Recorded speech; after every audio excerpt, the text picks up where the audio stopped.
Hi hello, మా చెట్టుకి కాసిన దోసకాయతోటి దోసకాయ పెసరపప్పు చేసిన. అట్లనే తోటకూర కూడా పెంచుతున్నా.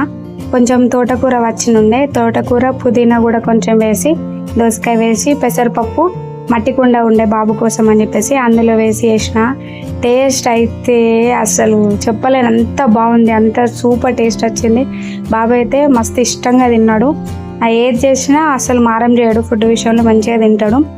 అసలు ఈ దోసకాయ ఎట్లా కాసిందని అంటే అది మస్తు అనిపించింది, షాకింగ్గా.